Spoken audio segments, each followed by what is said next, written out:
Ümumiyyətlə, ailədə səbr önəmlidir. Biri od olanda, biri su olmaq Əlbəttə, önəmlidir. O zaman əlbəttə, ailələr də davamlı olur. Ümumiyyətlə, ailə sevgi üzərində qurulmalıdırmı? Yoxsa əlbəttə, əlbəttə. bəs bu gün sevgi üzərində qurulan ailələr var ki, 1 il, 5 ay, 2 ildən sonra dağıla bilir, hətta övlad varsa da. Bunun səbəbi nədir sizcə? Niyə yola getmirlər? Yəni Azərbaycandan götürək. Mən Azərbaycan. Amerikadan danışmıram. Bax bizdə axı ailəyə biz dəyər veririk, önəm veririk. Bəli, Bizim ailə bəli, dəyərlərimiz var, babalarımız, bəli, nənələrimiz. O belə deyək də elçi getmək, xaricdəki kimi deyil də. bəli. İki qız, oğlan özün bir-birini sevdi, getdi, evləndi.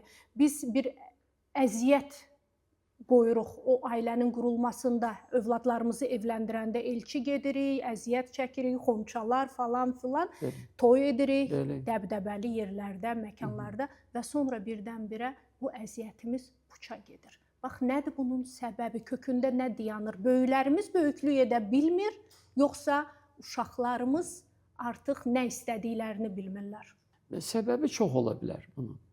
Həm maliyyə ola bilir burada, həm ailənin təsiri ola bilir, düşdüyü mühit ola bilir. Sonra çox səbəb ola bilər. Sizcə ən önəmli, ən birinci səbəb nədir?